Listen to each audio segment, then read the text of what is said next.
এক সপ্তাহৰ ভিতৰতে হ'ব 1216টা পোষ্ট এলিমেণ্টাৰীৰ কাৰণে আৰু 1500 পোষ্ট সেকেন্ডাৰীৰ কাৰণে অতি শীঘ্ৰে ইণ্টাৰভিউ হ'বলৈ গৈ আছে।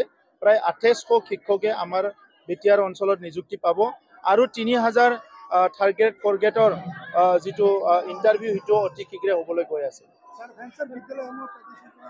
ইতিমধ্যে 10খন কলেজ যেনেকৈ কথা দিছিলে তেনেকৈ প্ৰভিঞ্চিয়েলাইজ কৰা হ'ল। ইয়াৰ পিছত হায়াৰ ছেকেণ্ডাৰী হ'ব, ইয়াৰ পিছত হাই স্কুল হ'ব, ইয়াৰ পিছত এমই স্কুল আৰু এলপি স্কুল তেনেকুৱা লাইনত নিট বেছত লাহে লাহেকৈ স্কুলবিলাক প্ৰভিঞ্চিয়েলাইজ কৰা হ'ব। ইয়াত STFৰ ফাউণ্ডাৰ চেয়াৰমেন ডাঙৰীয়া জইন হৈছে আৰু ইয়াৰ লগতে বহুতখিনি ৰাইজ আহি UPPL দলত জইন হৈছে আমাৰ এই আলালাপুটাৰ এই অডিটৰিয়ামত। মই তেখেতসকলক আদৰণি জনাইছোঁ আৰু বহুতখিনি ডাঙৰ প্ৰগ্ৰাম কৰাৰ কাৰণে তেখেতসকলে সিদ্ধান্ত লৈছিলে, কিন্তু কম সময়ৰ কাৰণে তেনেকুৱা সৰুকৈ লোৱা হ'ল। পিছত আকৌ ডাঙৰকৈ প্ৰগ্ৰাম কৰাৰ কাৰণে মই কৈছোঁ তেতিয়া আৰু বহুতখিনি ৰাইজ এই সমষ্টিৰ পৰা আহি UPPL দলত যোগদান কৰিব। এতিয়া 40টা সমষ্টিত আমাৰ 40টা প্ৰগ্ৰাম বিভিন্ন সমষ্টিত চলি আছে। প্ৰত্যেকটো সমষ্টিতে 2000, 3000, 4000 তেনেকুৱা মানুহ আহি পেলাই দলত যোগদান কৰি আছে আৰু এতিয়া UPPL বিটিআৰ অঞ্চলত সকলোতকৈ শক্তিশালী দল হিচাপে এতিয়া আমি কাম কৰি গৈ আছোঁ আৰু মই বিটিআৰ অঞ্চলৰ ৰাইজক ধন্যবাদ জনাইছোঁ। এই নতুন বছৰত ৰাইজৰ যিটো মৰম স্নেহ আৰু UPPLৰ প্ৰতি যিটো আস্থা দেখিবলৈ পাইছোঁ, এইটো আমাৰ কাৰণে বহুত ডাঙৰ এটা আশীৰ্বাদ স্বৰূপ। মই তেখেতসকলক ধন্যবাদ জনাইছোঁ।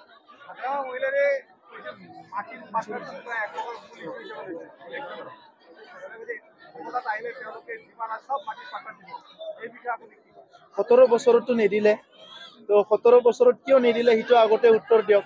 তেখেতে 17 বছৰত 15,000 মাটিৰ পাট্টা দিব নোৱাৰিলে।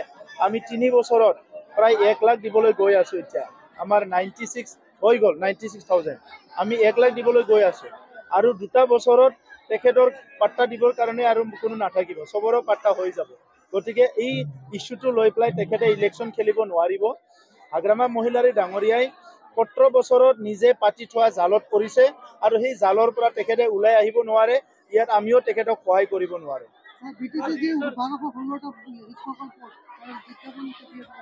এক সপ্তাহৰ ভিতৰতে হ'ব 1216টা পোষ্ট এলিমেণ্টাৰীৰ কাৰণে আৰু 1500 পোষ্ট সেকেন্ডাৰীৰ কাৰণে অতি শীঘ্ৰে ইণ্টাৰভিউ হ'বলৈ গৈ আছে।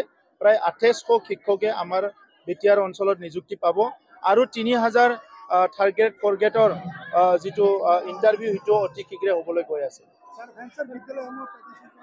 ইতিমধ্যে 10খন কলেজ যেনেকৈ কথা দিছিলে তেনেকৈ প্ৰভিঞ্চিয়েলাইজ কৰা হ'ল।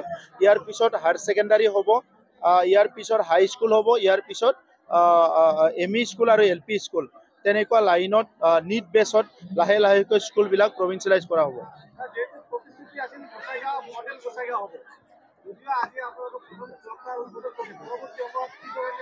চাওক, স্বাধীনতাৰ 75 বছৰ পিছত প্ৰথমতে আমাৰ চৰকাৰৰ সময়তে ক্লক টাৱাৰ লাগিল আৰু আজি গোটেই গোসাইগাঁও টাউনত প্লেণ্টেশ্যন হ'ব। সুন্দৰ প্লেণ্টেশ্যন, সাধাৰণ প্লেণ্টেশ্যন নহয়, সুন্দৰ প্লেণ্টেশ্যন। গতিকে Gossaigaon town one of the best and beautiful town হ'বলৈ গৈ আছে। ইয়াৰ বাহিৰে যিখিনি দলং যোৱা বানপানীত উটুৱাই লৈ গ'ল, এই দলংবিলাক আমি নিৰ্মাণ কৰিবলৈ গৈ আছোঁ আৰু বিভিন্ন তাত ৰবীন্দ্ৰ ভৱন হ'ব, বিভিন্ন কাম কাজ নিৰ্মাণৰ কাম কাজ গোসাইগাঁও টাউনত ইতিমধ্যে আৰম্ভ হৈ গ'ল আৰু এইটো কণ্টিনিউ হ'ব।